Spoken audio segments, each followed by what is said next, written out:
Assalamualaikum warahmatullahi wabarakatuh. I'm Megawati and I will continue today's presentation, Reader and Interlocutor Training. But before continue with the material, I apologize for not being able to attend in person at today's presentation. According Fulser and the Batson 2007, training of all staff administering tests is important, but perhaps the most important area of the test administration covered are the training of interlocutor for speaking tests and assessors for speaking and writing tests.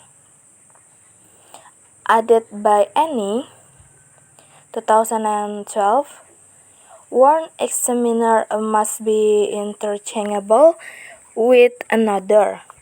In terms of the conscience, one can draw about learners based on their scores. The lack of equality in assessing or eliciting test performance essentially impacts validity. There are many studies showing that readers differ in the way they perform assessment tasks. Different producers for achieving scores can be consciously or unconsciously influenced by their background when assessing tests. The behavior of interview and other speaking test interlocutor can be influenced by their background or orientation to their role. Nah, jadi menurut Fulser and Davidson 2007, pada pelatihan semua staf yang mengelola tes adalah penting, tapi yang paling penting adalah di bidang administrasi ujian, yang mana membahas tentang pelatihan lawan bicara untuk berbicara tes dan penilai untuk tes berbicara dan menulis. Nah, ditambahkan lagi oleh Anne, satu pemeriksa harus dapat dipertukarkan dengan yang lainnya. Nah, dalam hal ini kesimpulan yang dapat ditarik seseorang tentang peserta didik berdasarkan skor mereka, yaitu kurangnya kesetaraan dalam menilai atau memunculkan kinerja tes pada dasarnya berdampak pada validitas. Ada banyak penelitian yang menunjukkan bahwa penilaian berbeda dalam cara mereka melakukan tugas penilaian. Prosedur yang berbeda untuk mencapai skor, baik secara sadar atau tidak sadar, dapat dipengaruhi oleh latar belakang mereka ketika menilai tes. Nah, perilaku wawancara dan lawan berbicara tes dapat dipengaruhi juga oleh latar belakang atau orientasi mereka terhadap peran mereka. Nah, pentingnya ada reader and interlocutor training, yaitu pelatihan kepada lawan bicara atau orang yang menguji pada saat tes berbicara atau waktu interview, yang mana tujuannya agar ketika kita berwawancara, hasil yang didapatkan itu valid antara penilaian satu dan yang lainnya itu bisa diterima. Misalnya untuk seorang pewawancara harus di-training dulu sebelum mewawancarai orang lain. Nah, itu pun ketika training kita diajarkan agar bisa menunjukkan misalnya dari segi aspek apa penilaian saat kita mentes orang lain. Well, the next, security, educational and psychological test standard, as it is Fulser and Davidson, one of the standard that helps explain the problem is the reasonable effort should be made to ensure the integrity of the test scores and eliminating opportunities for the taker to achieve scores by fraudulent means. This means that as much as possible try so that in the test there are no question like cheating and other. Nah, yang selanjutnya ini adalah security atau pengamanan, yang mana pada setiap tes itu diperlukan adanya pengamanan. Dalam standar tes pendidikan dan psikologi yang dicatat oleh Fulser dan Davidson, salah satunya standar yang membantu menjelaskan masalah yaitu upaya yang wajar yang dilakukan untuk menjamin integritas nilai tes dengan menghilangkan peluang bagi peserta tes untuk mencapai skor dengan cara curang. Artinya adalah sebisa mungkin berupaya agar tes tidak terjadi kebocoran, baik itu kebocoran soal atau kecurangan, maupun siswa atau peserta tes yang saling contek-mencontek. And then a specific element of concern listed by the standard include the stipulation requirement for the first, identification of test taker. The next, creates a setting chart, and then assign test taker to charts, and then a space between charts. Next, provides a continuous monitoring of the test taking, and the last, reporting case of irregularities. ITS 2002 adds that the space between the sheets must be much that copying is impossible. This implies that if a test taker copies or cheats someone else's work and present it is his own, this is cheating. From the above point, we can also conclude that if a test taker persuades or employs another person to cheat or imitate during an example, this is also cheating. Jadi yang selanjutnya itu adalah elemen khusus yang menjadi perhatian dalam dalam security kita dalam tes. Nah, yang pertama adalah identifikasi peserta tes, yaitu biasanya kita mengenali peserta tes terlebih dahulu. Nah, yang selanjutnya adalah membuat bagan tempat duduk. Pada saat tes, biasanya misalnya saya contohkan pada saat ulangan semester, pada pengawas biasanya memiliki denah-denah lokasi duduk siswa, misalnya untuk bangku paling pojok kanan atas nama siapa dan nomor berapa. Nah, yang selanjutnya menugaskan peserta tes ke kursi. Ini maksudnya adalah menyuruh peserta tes ke kursi sesuai dengan nama dan nomor peserta tes tersebut. Nah, yang selanjutnya adalah ruang antar kursi, yaitu space, kayak jarak kayak gitu. Nah, kayak jarak antara kursi peserta tes satu dengan yang lainnya. Terus yang kemudian itu adalah menyediakan pemantauan terus-menerus dari pengambilan tes. Nah, pemantauan ini biasanya juga kita gunakan agar anak-anak murid atau peserta tes itu tidak mencontek. Yang selanjutnya adalah pelaporan kasus penyimpangan, yang mana bila terjadinya ada kesalahan atau terbukti misalnya nih ada yang mencontek, langsung kita laporkan pelaporan kasus penyimpangan. Dari hal di atas tadi, ITS 2002 menambahkan lagi bahwa ruangan antar kursi harus sedemikian rupa sehingga penyalinan atau pencontekan tidak mungkin dilakukan. Nah, ini juga menyiratkan bahwa jika peserta tes mencontek atau pekerjaan orang lain dan menyajikannya sebagai miliknya, ini curang. Seperti misalnya orang lain yang itu plagiat. Nah, itu juga curang. Dari poin yang saya jelaskan tadi, kita juga dapat menyimpulkan bahwa jika seseorang peserta tes membujuk kayak meminta jawaban kepada orang lain atau mempekerjakan orang lain sejenis kayak joki. Nah, dalam mencontek atau meniru selama ujian, ini juga merupakan sebuah kecurangan. According to Fulser and Davidson, invigilators or proctors require training, and that and part of this training should prefer them for unforeseen circumstance. One such situation is cheating. This first problem is that anyone accused of cheating is likely to deny it.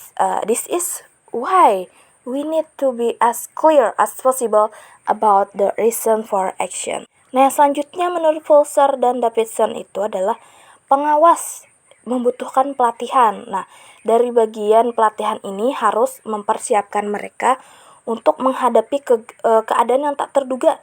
Salah satunya adalah keadaan seperti yang saya jelaskan tadi, yaitu kecurangan. Nah, masalah pertamanya adalah siapa saja yang dituduh curang, kemungkinan akan menyangkalnya. Itu sebabnya kita harus sejelas mungkin tentang alasan tindakan. The first, in turn, cheating doesn't happen by chance. It is therefore a requirement that allegations of fraud be associated with evidence of intent to cheat. If test takers are provided before the test with a clear list of activities that are not allowed and would be considered as evidence of intent to cheat, the chance of misunderstanding are significantly reduced. Nah, jadi yang pertama tadi adalah intern, yang mana kecurangan itu tidak terjadi secara kebetulan. Oleh karena itu, merupakan persyaratan bahwa tuduhan penipuan dikaitkan dengan bukti niat untuk curang jika peserta tes diberikan sebelum tes dengan daftar yang jelas dari kegiatan yang tidak diperbolehkan dan akan ditafsirkan sebagai bukti niat untuk menyontek, kemungkinan kesalahpahaman berkurang secara signifikan. Jadi, teman-teman, di sini artinya adalah kecurangan itu tidak terjadi secara kebetulan. Pasti sudah direncanakan. Misalnya orang yang ingin mencontek, pasti sudah mempersiapkan tulisan-tulisan dari rumah. Okay, the next, repetition. Evidence of intent is strengthened if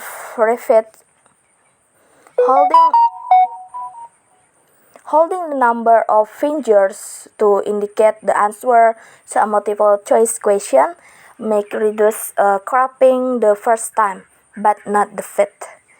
Jadi yang selanjutnya adalah pengulangan, yaitu bukti niat yang diperkuat jika diulang. Jadi ibaratnya tuh seseorang yang dikatakan mencontek biasanya itu terjadi berulang-ulang. Nah, tapi ini juga contohnya, yaitu memegang jumlah jari untuk menunjukkan jawaban atas pertanyaan pilihan ganda. Mungkin mengurangi mengurangi mencontek, tapi kayak asal-asalan sih sebenarnya. Okay, the last, witness statement. If a fraud case has been observed by observers or supervisor, etc., the report must be written and signed. Jadi yang terakhir itu adalah pernyataan saksi. Jika kasus penipuan telah diamati oleh pengamat atau supervisor dan lain-lain, laporan tersebut harus ditulis dan ditandatangani. Jadi ibaratnya kalau kita sudah mendapatkan laporan bahwa anak atau peserta tes itu melakukan kecurangan, langsung kita kayak laporkan dan beri tanda tangan. Nah, jadi apa yang harus dilakukan jika bukti menunjukkan bahwa seseorang atau lembaga bersalah atas segala jenis praktek penipuan? Nah, untuk seorang individu yang mencontek atau mungkin plagiatisme itu membuat tes batal dan juga diproses dengan hukum. Dan melarang yang bersangkutan untuk mengambil pengujian untuk masa yang akan datang. Dan untuk lembaga atau institusi yang juga terlibat, jauh lebih bermasalah atau mungkin memerlukan bantuan hukum negara di tempat tes yang sedang diadakan. Jadi berbahaya sekali untuk yang masalah-masalah cheating ini. Makanya diperlukan adanya security atau pengamanan. Okay, the last material for this meeting yaitu this administration for disabled people. Jadi, also according to Fulcer and Davidson 2007, the institution that use the test, whether it's a large testing organizer or a local educational institution, needs to consider how they will make it possible for people with disabilities to make the test. It is classified as discrimination in many countries around the world. A person with disabilities are excluded from the potential benefit of taking the test. Have all disabilities that need to be considered physical, such as blindness or deafness. For those with physical disorders and learning disabilities, this provides may introduce test accommodation that allow reasonable access to person with disability. Jadi materi terakhir yaitu tes administrasi untuk penyandang disabilitas. According to Fulser and Davidson, institusi yang menggunakan tes, baik itu organisasi penguji besar atau lokal, baik itu lokal lembaga pendidikan,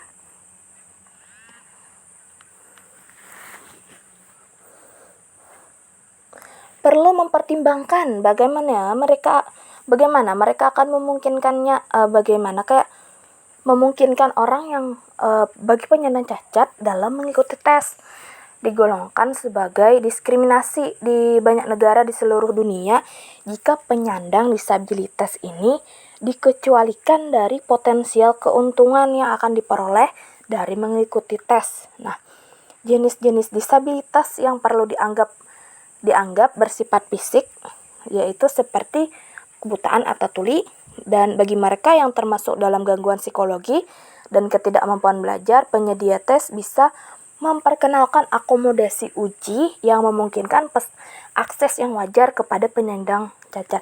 Ibaratnya ini kayak peserta tes kayak memperkenalkan media ujian yang lain yang wajar untuk orang yang cacat atau disabilitas.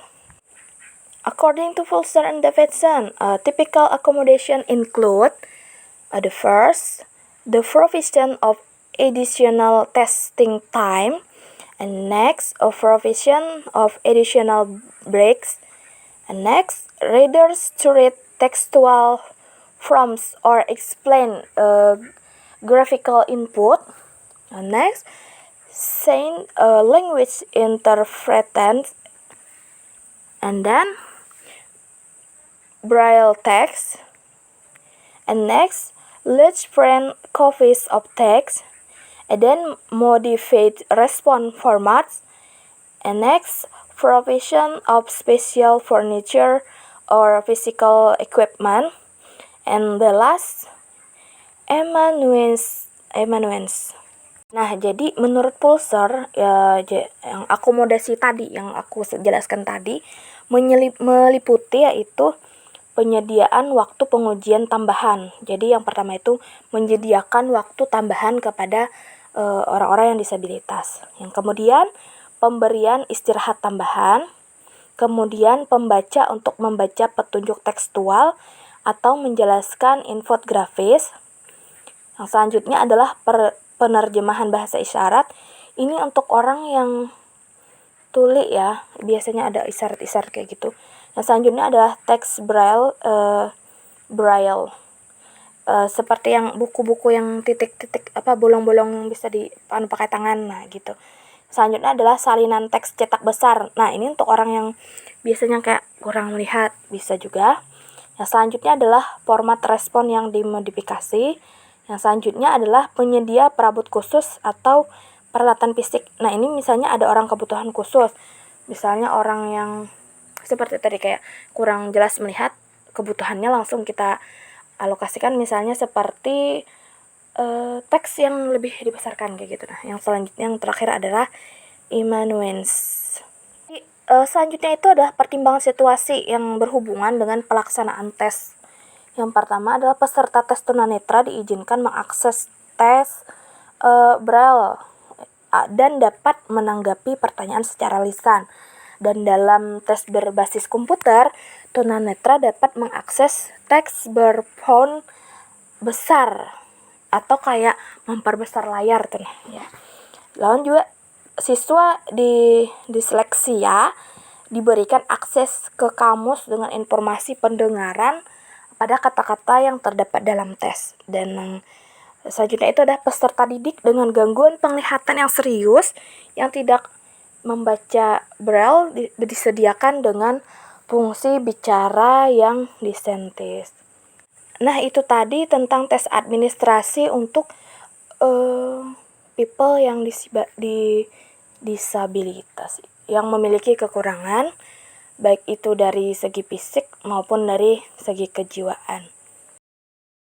Okay guys, I think enough for my explanation about this material. I hope you can understand about apa yang saya jelaskan itu. Nah, apa yang aku jelaskan kalian bisa memahami. Dan if you want ask something, jika kalian tuh mau bertanya atau ingin diskusi lebih lanjut, you can chat me. Kalian bisa menghubungi atau menchat aku di nomor pribadi. And then thank you very much for watching this video. Assalamualaikum warahmatullahi wabarakatuh.